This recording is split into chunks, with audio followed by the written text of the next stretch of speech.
जय श्री कृष्ण दोस्तों, जय श्री राम। आज हम पढ़ने वाले एसएससी जीडी प्रैक्टिस सेट 2 यानी कि 2023-24 की वैकेंसियों के लिए ये बहुत ही लाभदायक साबित है। यदि आप एसएससी जीडी की तैयारी कर रहे हैं तो आपके लिए प्रैक्टिस सेट 2 बहुत ही महत्वपूर्ण है। यानी कि हमारा जो टारगेट है प्रैक्टिस सेट 50 कराने का है, तो आज हमारा है प्रैक्टिस सेट 2। और प्रैक्टिस सेट 2 में हम वही क्वेश्चन लेंगे, यानी कि हर प्रैक्टिस सेट में हमारे वही क्वेश्चन होंगे जो आपकी प्रीवियस एग्जाम में पूछे जा चुके हैं।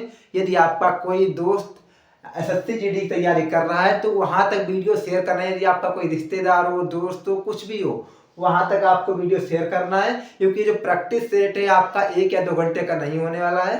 ये प्रैक्टिस सेट या सिर्फ आपका हो 5 या 10 मिनट का होगा, क्योंकि इसके बाद आप किसी भी सब्जेक्ट की तैयारी कर सकते, जैसे कि आपकी रीजनिंग है, हिंदी है या मैथ है, इनमें आप लग सकते हो। ठीक है, तो हम शुरुआत करते हैं पहले प्रैक्टिस सेट से, यानी पहले क्वेश्चन है। तो आपका पहला क्वेश्चन है, प्रसिद्ध वादक पंडित राम नारायण है। जो प्रसिद्ध वादक पंडित राम नारायण हैं वो किस वाद्य यंत्र को बजाने के लिए जाने जाते हैं? यानी जो आपके पंडित राम नारायण हैं वो किस वाद्य यंत्र को बजाने के लिए जाने जाते हैं? तो आपका उत्तर सही हो जाएगा सारंगी। क्या हो जाएगा? यानी जो आपके पंडित राम नारायण हैं जो वो सारंगी बजाने के लिए प्रसिद्ध है। ठीक है, आपका दूसरा प्रश्न है, बहमनी राज्य की स्थापना कब की गई थी? यानी आपको बताना है बहमनी राज्य की स्थापना कब की गई थी। तो आपको याद रखना है, मोस्ट इंपोर्टेंट क्वेश्चन है।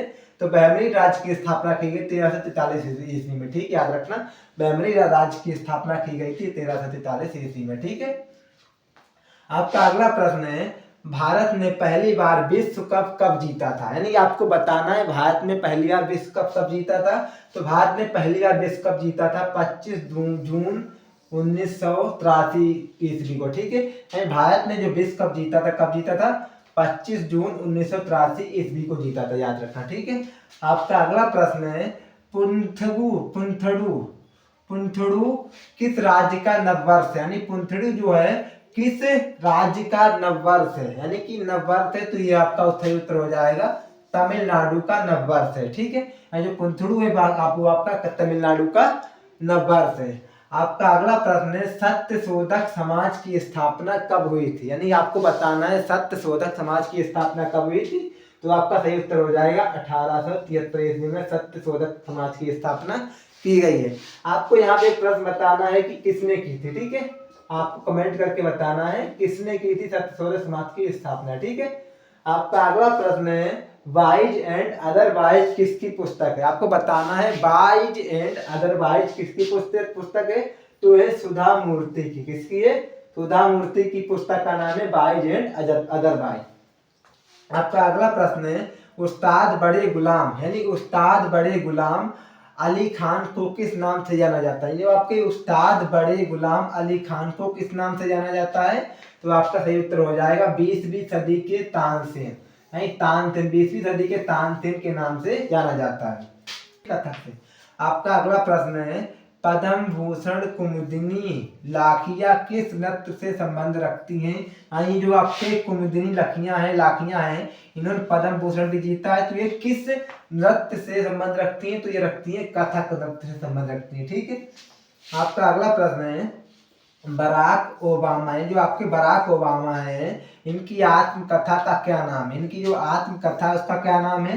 तो इनकी आत्मकथा का नाम है ड्रीम्स फ्रॉम माई फादर। यानी कि dreams from my father a story of race and inheritance. यानी कि इन जो स्टोरी का नाम है dreams from my father a story of race and inheritance. ठीक है, इनकी क्या है? आत्मकथा, याद रखना। ठीक है, आपका अगला प्रश्न है, हिंदू कैलेंडर के अनुसार भारत में रक्षाबंधन कब मनाया जाता है? जो आपका हिंदू कैलेंडर है इसके अंदर भारत में रक्षाबंधन कब मनाया जाता है? तो आपका सही उत्तर हो जाएगा, पूर्णिमा मास की श्रावण है। तो जो पूर्णिमा है, पूर्णिमा को श्रावण मास है, जो आपका महीना होगा श्रावण, उसमें क्या होगा? आपकी पूर्णिमा को मनाया जाता है। श्रावण मास की पूर्णिमा को आपका रक्षाबंधन मनाया जाता है। आपका अगला प्रश्न है, तोताराम शर्मा किस बांध यानी तोताराम शर्मा किस बांध यंत्र से जुड़े हैं? जो आपके तोताराम शर्मा है वो किस बांध यंत्र को बजाते हैं, जुड़े हैं? तो उसका नाम हो जाएगा पखावज, यानी पखावज को बजाते हैं, याद रखना। आपका अगला प्रश्न है, मूर्ति देवी पुरस्कार का संबंध किस क्षेत्र से है? जो आपकी मूर्ति देवी हैं, इन इस यानी जो मूर्ति देवी पुरस्कार है, इसका संबंध किस क्षेत्र से? तो इसका संबंध है साहित्य क्षेत्र से, याद रखना। आपका अगला प्रश्न है, दीपिका रेड्डी यानी जो आपकी दीपिका रेड्डी है का संबंध किस शास्त्रीय शैली से? आपको बताना है कि दीपिका जो रेड्डी है उनका संबंध किस शास्त्रीय शैली से? तो आपका उत्तर हो जाएगा कुचिपुड़ी। क्या हो जाएगा? कुचिपुड़ी से संबंध रखती हैं। आपका अगला प्रश्न है, भारतीय संविधान में मूल कर्तव्य को किस सिफारिश पर शामिल किया गया था? जो आपके भारतीय संविधान में जो आपके मूल कर्तव्य हैं, इनको किसकी सिफारिश पर शामिल किया गया था? तो इसका सही उत्तर हो जाएगा सरदार स्वर्ण सिंह समिति की सिफारिश पर इनको शामिल किया गया था। ठीक है, आपको यहाँ बताना है कब शामिल किया गया था। आपको यहाँ बताना है कब शामिल किया गया। ठीक है, कमेंट करके आपको बताना है।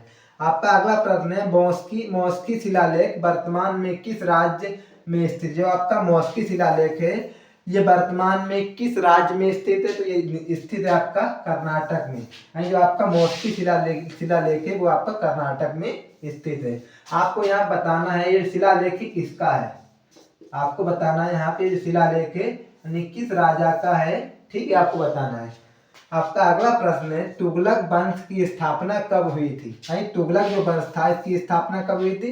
इसकी स्थापना हुई थी 1320 में, और इसी वंश ने सबसे अधिक शासन किया था 94 ईयर्स तक। कब किया था? यानी जो आपका तुगलक वंश था, तुगलक वंश ने सबसे अधिक शासन किया था 94 ईयर्स तक। ठीक है, ये भी बात है आपको याद रखनी है। ये जो है बहुत ही महत्वपूर्ण है, यानी इसने 94 साल तक शासन किया था। ठीक है, आपको याद रखना है 94 साल तक इसने क्या किया? शासन किया था। आपका अगला प्रश्न है, तृतीय अर्थव्यवस्था की गतिविधि क्या है? यानी जो आपकी तृतीय अर्थव्यवस्था है इसकी गतिविधि क्या है? तो इसकी गतिविधि है व्यापार, याद रखना। ठीक है, आपका अगला प्रश्न है, टमाटर में कौन सा अम्ल पाया जाता है? आपको बताना है टमाटर में कौन सा अम्ल पाया जाता है। तो टमाटर में पाया जाता है ऑक्जेलिक अम्ल। टमाटर में पाया जाता है ऑक्जेलिक अम्ल। और यहाँ पे आपको बताना है कि नींबू में कौन सा अम्ल पाया जाता है। आपको बताना है नींबू में कौन सा अम्ल पाया जाता है।